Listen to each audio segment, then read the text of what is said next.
वारी आहे? माझी ही 7वी वारी. 7वी वारी आहे. मला थोडं साधारण सांगू शकता की म्हणजे तुम्ही कसं म्हणजे इथे कार्यक्रम केला जातो, कधीपासून सुरुवात होते, कशी होते, काय होते? आम्ही सकाळी 3:30 वाजता उठतो. 4, 5, 6 वाजेपर्यंत धुणं आंघोळ देवपूजा करून मग 7 वाजता चालायला. चालेल. मध्ये चहा असतो, एकमेकाशी दर्शन घेणं असतं, भेटणं असतं, विचारपूस असते. 7च्या नंतर मग चालायला सुरुवात करतो. ओके, मग 7 वाजता जेव्हा तुम्ही चालू करता हा, मग ते तेव्हा थोडा थोडा वेळ तुम्ही थांबत घेत असाल. चालू केलं का मग काकडा भजन चालू करतो. मग मंगलाचरण असतं पहिले. अच्छा, मंगलाचरण. चरण, म्हणजे मंगल चरण. दिवसभरातून ते म्हणजे किती वाजेपर्यंत तुमची हे असते? सकाळपासून संध्याकाळपर्यंत. फक्त मध्ये असं स्टॉपला थांबलो तर बंद. स्टॉपला म्हणजे हा. ते साधारण काही असं टाइमिंग त्याच्यात काकडा भजन ते झाल्यावरती मग गवळणी झाल्यानंतर 2च्या नंतर नेमाचे भजन, त्याच्यानंतर हरिपाठ 5 ते 6, 7 वाजेपर्यंत. लिकीला माहेराची कशी ओढ असते, आपली आई, आपले वडील, आपले भाऊ, आपली बहीण आणि आपला सगळा परिवार. तसं मग या वारीचं आम्हाला वारकऱ्यांना वाटतं. वारीमध्ये विठ्ठल रुक्माई आई वडील हे वारकरी सगळे बंधू आणि मग आपण सणासुदीला कसं एकत्र जातो माहेरा, बरोबर. त्या पद्धतीचं प्रेम आहे. साधारण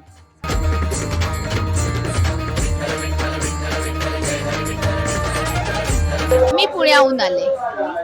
मी पण पुण्याहून आले. आपलं नाव? माझं नाव शैलजा काकडे. विद्या गारगोटे. किती वर्षापासून तुम्ही वारीला येता? आम्ही जवळजवळ 12 वर्ष झाली.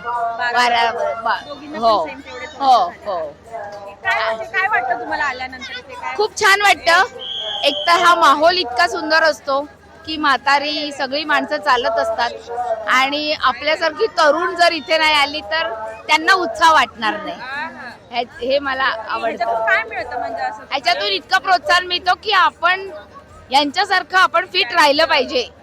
वारी हे एक व्यायाम आहे आणि त्याच्याबरोबर देवाची भक्ती आहे. पूर्ण नाव काय आहे? उर्मिनी बोल ठाकरे. ओके, तुला कसं वाटलं वारीला येऊन? कसं वाटलं?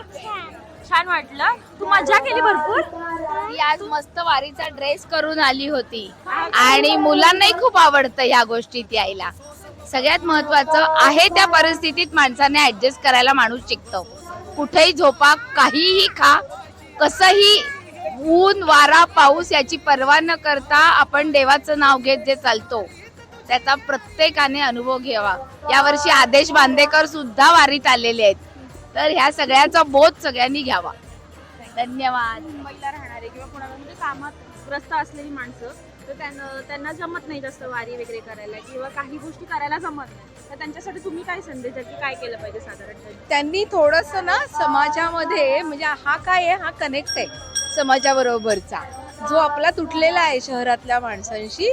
तर मला असं वाटतं की एक एक टप्पा असा करावा त्यांनी, म्हणजे थोडंसं कळेल काय आहे. म्हणजे याच्यामध्ये काय म्हणतो ना, सामाजिक आहे, नंतर राजकीय आहे, नंतर नैसर्गिक आहे, पर्यावरण आहे, या सगळ्या गोष्टी ह्याच्यातनं घ्याव्यात असं मला बोध वाटतं. घेता येईल ह्याच्यात. बोध घेता येईल आणि करावं, जरा उतरावं, त्या निमित्ताने व्यायाम पण होईल आणि कळेल की समाजात काय चाललंय.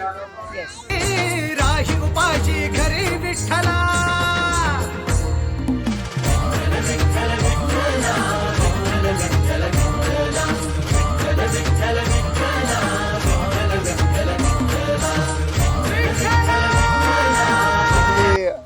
श्री क्षेत्र पिंपळवंडी ते श्री क्षेत्र पंढरपूर पायी दिंडी सोहळा असा हा पंढरपूरच्या दिशेने प्रवास करीत असताना की तुकोबराय म्हणतात, चला पंढरीला जाऊ, रखुमा देवी वरा पाहू, डोळे निवतील कान, मना तेथे समाधान. वारीमध्ये आपण कशाला जायचं? बघा, आपल्या संसारामध्ये बघितलं तर सुख म्हणतो आपण, सुख कोणालाही अनुभवायला मिळत नाही.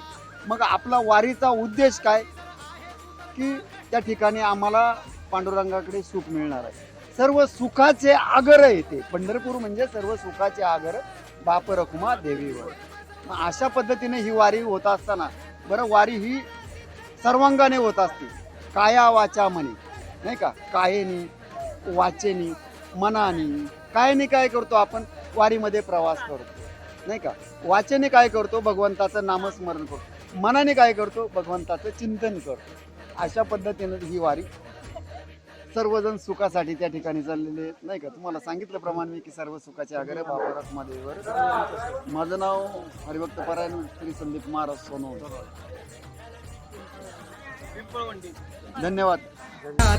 भक्त घाव सोसतो घणाचा, राही उपाशी घरी तरीही करतो तुझी वारी. राही उपाशी घरी विठ्ठला रीत तुझी न्यारी.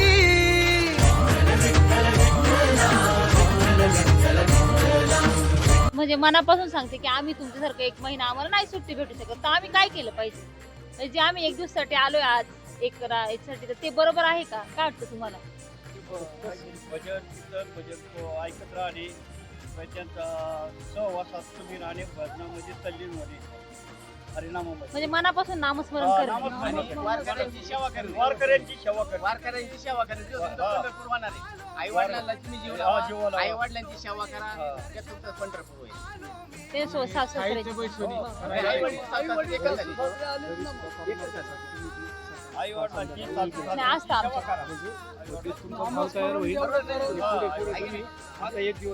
आई वडिलांची सेवा करायची. आणि एक वारी जर पायवारी केली ना, हा आमचा अनुभव सांगतो. तो पुढच्या वर्षी असं वाटत कधी वारी येईल आणि मी कधी जाईल पायवारीला, असं वाटतं. तुम्हाला काय वाटतं वारीबद्दल जरा सांगा ना. चांगला अनुभव आहे आम्हाला. किती दिवस झालं करता. 20 वर्ष झाली. 20 वर्ष झालं. 20 वर्ष झाली. पाय वगैरे दुखत नाही, अजिबात नाही. एकदम प्रसन्न वाटत असेल ना. 12 वर्ष चैतन्य महाराज. बोलिया हिता जो असे जागता, धन्य माता पिता तयाची या. धन्य माता पिता तयाची या. कोळी कन्या पुत्र ओटी जे सात्विक. कोळी कन्या पुत्र ओटी जे सात्विक. वाटे देवा कोळी कन्या पुत्र ओटी जे सात्विक. कोळी कन्या पुत्र ओटी जे सात्विक. गीता भागवत करीती श्रवण. गीता भागवत करीती श्रवण. अखंड चिंतन विठोबाचे. अखंड चिंतन विठोबाचे. कोळी कन्या पुत्र ओटी जे सात्विक. कोळी कन्या पुत्र ओटी जे सात्विक. तुका म्हणे मज गडो त्याची सेवा. तुका म्हणे मज गडो त्याची सेवा. तरी माझ्या दैवा पार नाही. तरी माझ्या दैवा पार नाही. कोळी कन्या पुत्र ओटी जे सात्विक. कोळी कन्या पुत्र ओटी जे सात्विक. पीक वाटे देवा तयाचा हरीक. वाटे देवा कोळी कन्या पुत्र ओटी जे सात्विक. कोळी कन्या पुत्र ओटी जे सात्विक. कवरदेवार विठ्ठल श्री ज्ञानदेव तुकाराम पंढरीनाथ भगवान की जय. माऊली ज्ञानेश्वर महाराज की जय. जगद्गुरु तुकाराम महाराज की जय. सावळेराम बाबा की जय. सात बाबा महाराज की जय.